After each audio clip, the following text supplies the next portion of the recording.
સેંકડો વર્ષ પહેલા ઇંગ્લેન્ડ દેશની અંદર એક પ્રભુના દાસ રહેતા હતા. દિવસમાં 7 વાર પ્રાર્થના કરતા હતા, બાઇબલ વાંચતા હતા. એક અનુશાસિત જીવન જીવતા, પ્રાર્થના અને વચનનું પાલન કરતા જીવન જીવી રહ્યા હતા. તેમણે એક ટીમને પણ, જુવાનોની એક ટીમ શરૂ કરી. તે સર્વ જુવાનોને પણ કેવી રીતે બાઇબલ વાંચવાનું છે, કેવી રીતે પ્રાર્થના કરવાની છે, કેવી રીતે પ્રભુમાં ચાલવાનું છે, ટીમના દરેક સભ્યોને શીખવતા હતા. 20 વર્ષની ઉંમર થઈ ગઈ, 25 વર્ષની ઉંમર થઈ ગઈ, ત્યાર પછી તેઓ એક પાસ્ટરના સ્વરૂપમાં, એક મંડળીના પાસ્ટરના સ્વરૂપમાં જવાબદારીનો સ્વીકાર કર્યો. ખૂબ જ નિષ્ઠાવાન હતા.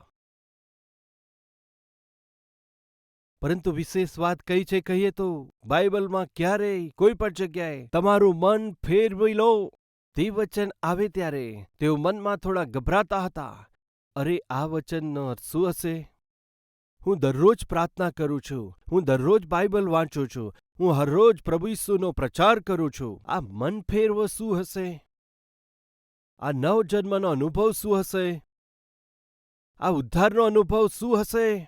તેમ આશ્ચર્ય કરતા હતા. હવે 36 વર્ષની ઉંમર થઈ ગઈ. હવે એક મંડળીની અંદર પાસ્ટર તરીકે છે અને સેવક તરીકે છે. બાપ્તિસ્મા પણ આપી રહ્યા છે. ઘણા બધા લોકોને બાપ્તિસ્મા આપી રહ્યા છે, પરંતુ વિચિત્ર બાબત એ છે કે તેમને મન ફેરવવું એટલે શું તે ખબર નથી. ખ્રિસ્તને ઉદ્ધારકર્તા સ્વરૂપે ગ્રહણ કરવાનો અનુભવ નથી. હવે 36 વર્ષની ઉંમર થઈ છે. તેઓ જ્યારે એક મંડળીના પાળક હતા. એક ફળિયાની અંદર એક નાની મંડળી ચાલતી હતી. તેમની નજરમાં આવી, તેમનું મન થયું, તેઓ ત્યાં જઈને બેઠા. તે દિવસે વચન આપનાર જે ઉપદેશક હતા, તે દિવસે તેઓ ચર્ચમાં નહોતા આવી શક્યા, તે હાજર ના રહી શક્યા. ત્યારે ત્યાં હાજર રહેલાઓમાંથી એકે માર્ટિન લ્યુથર દ્વારા લખવામાં આવેલ એક ટ્રેક્ટ્સ કે જેની અંદર એક સંદેશ હતો, તે તેઓ વાંચવા લાગ્યા. માર્ટિન લ્યુથર નામના મહાન પ્રભુના દાસ દ્વારા લખવામાં આવેલ એ સંદેશને વાંચતા હતા.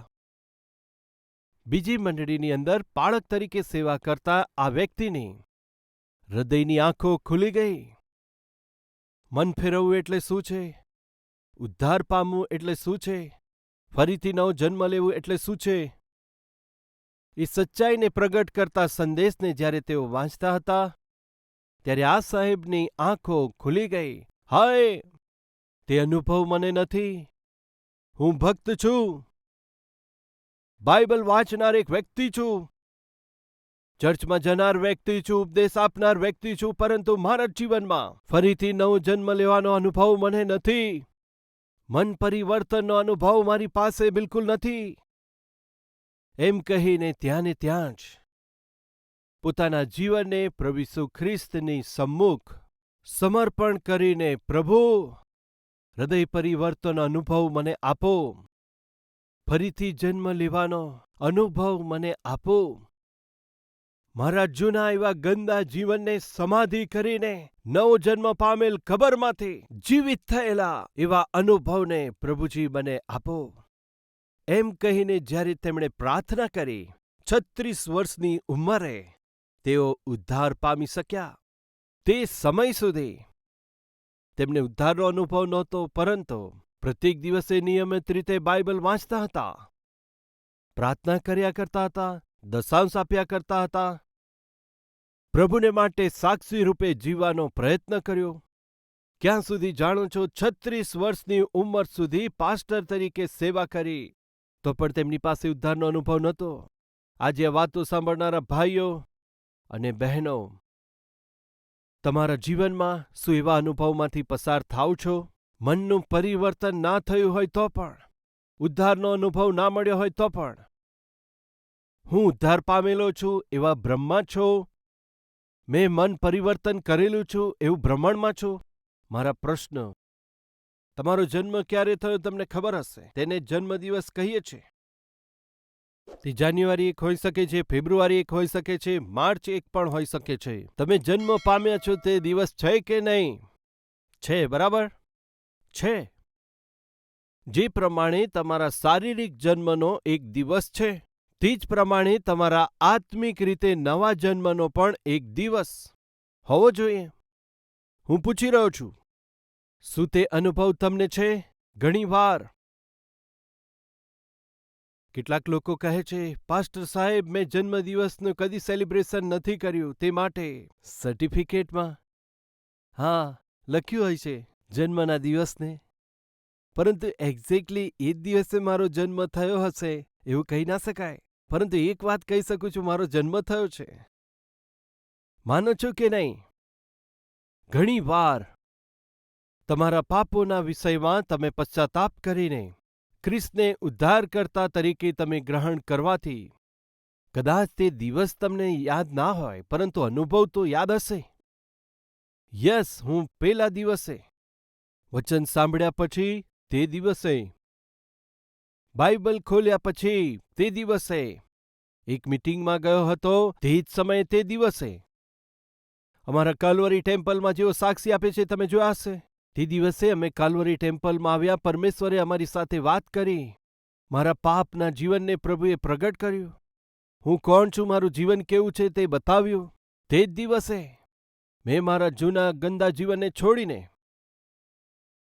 ક્ષમા પામી લઈને પ્રભુ દ્વારા અપાતા નવા જીવનને અને હૃદયને મેં પામી લીધું છે એમ કહીને સાક્ષી તમે જોઈ હશે. હવે મારો પ્રશ્ન તમારા જીવનમાં તમારા પાપના વિષયમાં પસ્તાવો કરવાનો કોઈ સમય નક્કી છે?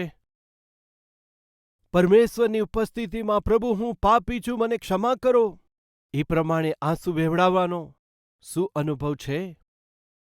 એ પ્રમાણે તમે આંસુ પાડ્યા અને પ્રભુ મને ક્ષમા કરો એ પ્રમાણે કહ્યું ત્યારે પ્રભુએ તમારા જીવનને ક્ષમા કરી? એ પ્રમાણે માફીનો ઉત્તર પામ્યા છો?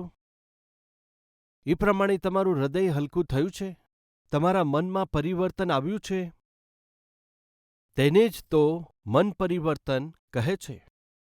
એટલે કે જ્યારે તમે ખ્રિસ્તની સમ્મુખ પોતાના પાપોનો પશ્ચાતાપ કરો છો, પ્રભુને કહો છો, હું પ્રભુ પાપી છું, મને માફ કરો, મને ક્ષમા કરો, એમ કહીને પ્રાર્થના કરો છો. આ રીતે પ્રાર્થના કરવાથી ત્યારે પ્રભુ તમને આપનાર તરીકે એક ક્ષમાનો અનુભવ આપે છે. ત્યારે તમને ખબર પડી જાય છે, મારા પ્રભુએ મને માફી આપી, અને ત્યાર પછી તમારું હૃદય નવું બનાવવામાં આવે.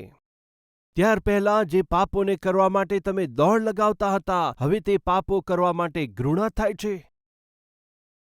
તે પાપમય માર્ગોમાં ફરીથી નથી જવું, તે પાપમય મિત્રો સાથે ફરીથી નથી મળવું. તે સર્વસ્વ તમારા હૃદય પરિવર્તનનું ચિહ્ન છે. ઈયળ જ્યારે કીડા સમાન હતું, બીજા ઈયળો સાથે રહેતું હતું, ગંદકીમાં પડ્યું રહેતું હતું, પરંતુ જ્યારે પતંગિયા સ્વરૂપે બદલાઈ ગયું, તેનું ક્ષેત્ર બદલાઈ ગયું, તે જે જગ્યાએ જાય છે તે બદલાઈ ગયું. પાછલા સમયમાં જે ફ્રેન્ડશીપ હતી, હવે તે નવા રૂપમાં પતંગિયા સ્વરૂપમાં બદલાઈ જતા તે ફ્રેન્ડશીપ પણ બદલાઈ ગઈ, સંગતિ બદલાઈ ગઈ. બદલાણ સ્પષ્ટ જોવા મળે છે. હવે મારો પ્રશ્ન, તમે મન ફેરવ્યું છે અથવા મન ફેરવ્યું છે એમ કહીને નાટક કરી રહ્યા છો?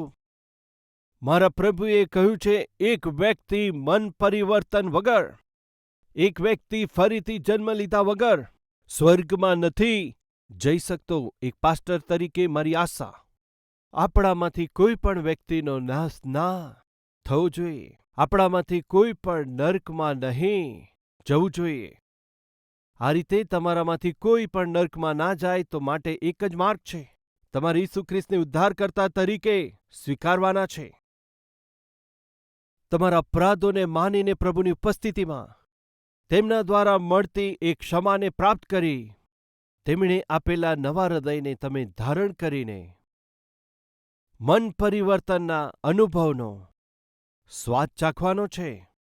તેને જ ફરીથી જન્મ લેવાનો અનુભવ કહે છે. એટલે કે તમે એકવાર જન્મ લેવાથી 2 વાર મૃત્યુ પામશો. શારીરિક જન્મ લેવાથી આત્મિક રીતે મરણ પામશો.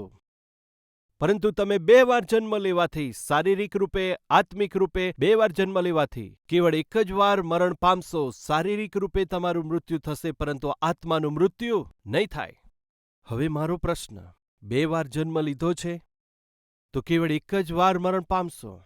એક જ વાર જન્મ લીધો છે તો પછી તમે 2 વાર મરણ પામશો. આજે હું તમને પ્રશ્ન કરું છું, મન ફેરવ્યું છે? જો ના ફેરવ્યું હોય તો આજે પ્રાર્થના કરો, પ્રભુ, મને ખરેખરું અને સાચું મન ફેરવવાનો અનુભવ જોઈએ. મન ફેરવવાના અનુભવ વગર થોડા સમય પહેલા આપણે વાંચ્યું હતું, યાદ છે? હું તેમને એક નવું હૃદય આપીશ, એક બનાવી દઈશ કે જેથી તેઓ મારા વિધિઓ પર નિત્ય ચાલી શકે. હા, અને મારા નિયમોને પાળે. નવા હૃદયને તેમને આપીશ. એટલે કે પરમેશ્વરની આશા અનુસાર જો આપણે જીવવું હોય તો, પરમેશ્વરની ઈચ્છા અનુસાર જો આપણે જીવવું હોય તો પરમેશ્વર જે આપે છે તે નવું હૃદય આપણે જોઈએ. તેમણે આપેલું નવું હૃદય જો આપણે ના પ્રાપ્ત કરીએ અને તેમની આજ્ઞા માનવી અને તેમની ઈચ્છા અનુસાર જીવન જીવવું સંભવ નથી. આજે તમારામાં કેટલા લોકો હૃદય પરિવર્તનનો અનુભવ ના હોય તો પણ મારું બદલાણ થઈ ગયું છે એવા ભ્રમમાં તમે જીવો છો? એકવાર વિચાર કરો, જો તમે ઈયળ જેવું જીવન જીવી રહ્યા છો, મેં મન ફેરવી લીધું છે એમ કહી રહ્યા છો, પાપમય જીવન જીવતા, પાપમય કાર્યોને કરતા, પાપોને પોતાના જીવનની અંદર સ્થાન આપતા, મેં મારું મન ફેરવી લીધું છે એ પ્રમાણે કહી રહ્યા છો, તો તમે નાટક કરો છો, તમે પોતાને દગો કરો છો. આજે પ્રભુની પાસે માંગો, પ્રભુ, મને નવું હૃદય જોઈએ.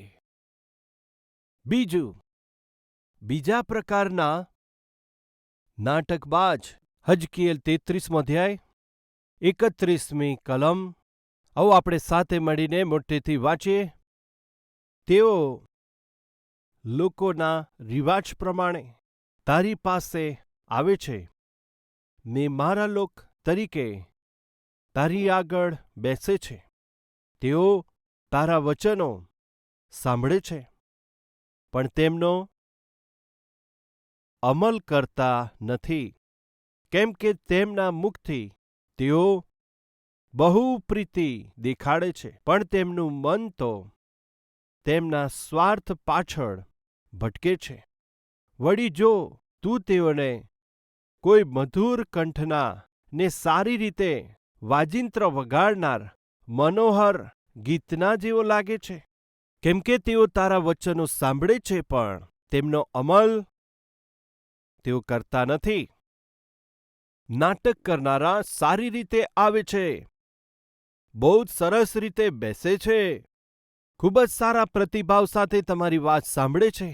બરાબર છે ને? રાત્રે 9 વાગ્યાથી લઈને સવારે 5 વાગ્યા સુધી પરમેશ્વરની ઉપસ્થિતિમાં બેસવું અઘરું છે કે નહીં? અમેરિકામાં 30 મિનિટથી વધારે સંદેશ આપો તો કોઈ સાંભળતું નથી. કેટલાક ચર્ચમાં આ પુલપિટને તમે જુઓ છો, આ પુલપિટ કોમ્પ્યુટરાઇઝ્ડ હોય છે.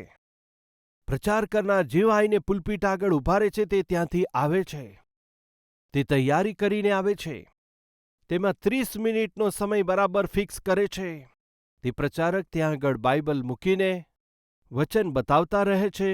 29 મિનિટ થાય કે તેમને ચેતવણી મળવાનું ચાલુ થાય છે, તમારો સંદેશ પૂરો કરો. જો 30 મિનિટથી વધારે પ્રચાર કરવાનો પ્રયત્ન કરે તો આખું પુલપિટ બાજુમાં સરકી જાય છે. તેની સાથે બાઇબલ પણ ચાલ્યું જાય છે અને બાહ્ય પ્રચારકે બાઇબલ લેવા માટે દોડવું પડે, કેમ કે 30 મિનિટથી વધારે તેઓ વચન સાંભળી શકતા નથી. 60 મિનિટથી વધારે પરમેશ્વરની ઉપસ્થિતિમાં, પરમેશ્વરની આરાધના કરવામાં વધારે સમય તેઓ નથી આપી શકતા. પરંતુ તમે રાત્રે 9 વાગ્યાથી લઈને સવારે 5 વાગ્યા સુધી પ્રભુમાં બેસો છો. લગભગ 8 કલાક સુધી પ્રભુની ઉપસ્થિતિમાં સમય વિતાવવો અદ્ભુત છે. પણ મારો પ્રશ્ન એ છે કે આટલો વિશ્વાસ બતાવો છો, શા માટે 8 કલાક સુધી પરમેશ્વરની ઉપસ્થિતિમાં બેસવા માટે, વચન સાંભળવા માટે દૂર દૂર પ્રાંતોથી યાત્રા કરીને આવનારા ભાઈઓ તથા બહેન, હું પૂછું છું, શું તમને એની આદત છે? કેટલાક લોકો એમ કહે છે, રવિવાર આવે ત્યારે જો ચર્ચમાં ના જઈ શકાય તો એટલું વિચિત્ર લાગે. ચર્ચમાં ના જાવ તો કેવું લાગે છે? એવું વિચિત્ર ફીલ થાય છે. જો એ પ્રમાણે ના લગાડવું હોય તો ચર્ચમાં આવવું જરૂરી છે. વળી કેટલાક લોકો એમ કહે છે, રવિવારે જો ચર્ચમાં ના આવીએ તો અમે કશું ગુમાવ્યું છે એમ લાગે છે. તેમણે ગુમાવ્યું છે એવું ના લગાડવું હોય તો? એટલા માટે આવો છો ચર્ચમાં? બાઇબલમાં નાટકબાજો વિશે લખવામાં આવ્યું છે. શું લખવામાં આવ્યું છે? મારી પ્રજા તરીકે જાણે નાટક કરે છે. સમયસર ચર્ચમાં આવી જાય છે. ખૂબ જ સરસ રીતે ચર્ચમાં બેસે છે. ખૂબ સારી રીતે વચન સાંભળે છે. કેટલું સરસ નાટક કરે છે. પરંતુ સાંભળેલા વચનને આ લોકો કાર્ય સ્વરૂપમાં કરતા જ નથી. કોણ છે આ લોકો જાણો છો? આત્મિક નાટકબાજ, નાટક કરનારા. છે કોઈ આજે આપણી મધ્યમાં? તમે પરમેશ્વરની ઉપસ્થિતિમાં ખૂબ જ દૂરથી, ખૂબ જ યાત્રા કરીને આવો છો ત્યારે પરમેશ્વરની ઉપસ્થિતિમાં બેસીને સરસ રીતે બેસો છો, પરમેશ્વરનું વચન સાંભળો છો. એ વચનને જો કાર્યમાં નથી મૂકતા, તમે એક નાટકબાજ છો. શાંતિના સંદર્ભમાં વચન સાંભળ્યા પછી તમે શાંતિને ન શોધનારા, શાંતિપૂર્વક જીવન જીવવાને માટે સમર્પિત નથી થતા, તો તમે પણ એક નાટકબાજ છો. પવિત્રતાના સંદર્ભમાં વચન સાંભળ્યા પછી પવિત્રતાપૂર્વક જીવન જીવવા તમે પોતાની જાતને જો સોંપતા નથી, તો તમે એક નાટકબાજ છો. ક્ષમા કરવાની છે, ક્ષમાનું જીવન જીવવાનું છે, એ વચન સાંભળ્યા છતાં તેમ છતાં જો બીજાને ક્ષમા નથી કરી શકતા, તો ક્ષમાના ગુણ તમારામાં થોડું પણ ના હોય અને ક્રોધ, આવેશ, દ્વેષ, વેરભાવના, અદેખાઈ, ઈર્ષા, આ પ્રમાણેની નકામી એવી શારીરિક વાતો જો તમારા જીવનની અંદર છે, તો તમે નાટકબાજ છો. ઉપરથી તમે આત્મિક જેવા દેખાવ છો, પરંતુ અંદરથી આત્મિક રીતે નિમ્ન સ્તરનું જીવન કેટલા જીવે છે? બાઇબલમાં આપણે જોઈએ છે તે લોકો વાતોમાં પ્રેમ દેખાડે છે, પરંતુ તેમના હૃદયની અંદર તો વાસ્તવમાં પ્રેમ રહેતો જ નથી. વાતો કરે ત્યારે પ્રેઝ ધ લોર્ડ બ્રધર, સલોમ સિસ્ટર, વાહ, બહુ જ પ્યારી પ્યારી વાતો, મીઠી મીઠી વાતો, સિસ્ટર સિસ્ટર, બ્રધર બ્રધર, પરંતુ હૃદયમાં સિસ્ટર છે? હૃદયમાં બ્રધર છે? કેવળ મોંથી પ્રેમ દેખાડે છે, પરંતુ તેમનો હૃદય તો તેનાથી દૂર છે. તમે મોંથી લોકોનો આદર કરતા હોય તેમ દેખાય છે, પરંતુ તમારા કામોથી આદર નથી કરી શકતા. તમે તમારા મોંથી આત્મિક એવી વાતો કરી શકો છો, પરંતુ તમારા કાર્યો પ્રદર્શિત નથી કરતા. તમારી વાતોમાં તમે પ્રાર્થનાનું જીવન પ્રગટ કરો છો, પરંતુ તમારા જીવનની અંદર કોઈ સામર્થ્ય નથી દેખાતું. તમે કોણ છો? એક નાટકબાજ. આપણી મધ્યમાં કોઈ છે એવું? પરમેશ્વરની ઉપસ્થિતિમાં દરેક સપ્તાહ તમે આવો છો, પરંતુ પવિત્રતાથી જીવી નથી શકતા. પરમેશ્વરની ઉપસ્થિતિમાં આવીને નિશ્ચિત રીતે વચનને સાંભળો છો, તેને લખી પણ લો છો, પરંતુ તે વચન અનુસાર જીવન જીવવું તમારાથી બિલકુલ સંભવ નથી થતું. કોણ છે તે જાણો છો? નાટકબાજ. આજે પરમેશ્વરને એવા નાટકબાજ નથી જોઈતા. કોણ જોઈએ છે જાણો છો? જીવનારા. તમે કેવી રીતે આવો છો? પણ જો એવા ને એવા જ પરમેશ્વરની ઉપસ્થિતિમાંથી પાછા જાઓ છો, તો તમે પણ એક નાટકબાજ છો. આત્મિકતાનો એક મુખોટું પહેર્યું છે, દુપટ્ટો ઓઢ્યો છે, પરંતુ વાસ્તવમાં તમારા જીવનમાં આત્મિકતા નથી, પવિત્રતા નથી, સચ્ચાઈ નથી. નાટક કરી રહ્યા છો. સાવધાન.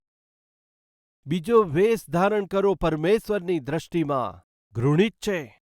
આ વિષયને ભૂલશો નહીં એમ કરીને વિનંતી કરું છું.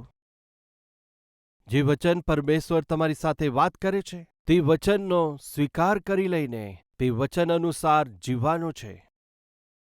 જે ચેતવણી પરમેશ્વર તમને આપી રહ્યા છે તે ચેતવણીને સ્વીકાર કરીને તે ચેતવણી અનુસાર તમારે જીવવાનું છે. તમારા હૃદયની જે કમી ઘટીને પરમેશ્વર બહાર પ્રગટ કરે છે તેને જાણી લઈને તે પોતાની કમીને સુધારવાની છે. એટલું જ છે, પરંતુ વિશ્વાસથી વચન સાંભળતા, વિશ્વાસથી પરમેશ્વરની ઉપસ્થિતિમાં આવીને બહુ જ મોટા ભક્ત જેવા બેસીને પાછા તમે એ જ જૂના ગંદા જીવનને આગળ વધારો છો તો તમે પણ એક નાટકમાં જ છો, નાટક કરનારી સ્ત્રી છો. જીવનને બદલી નાખો.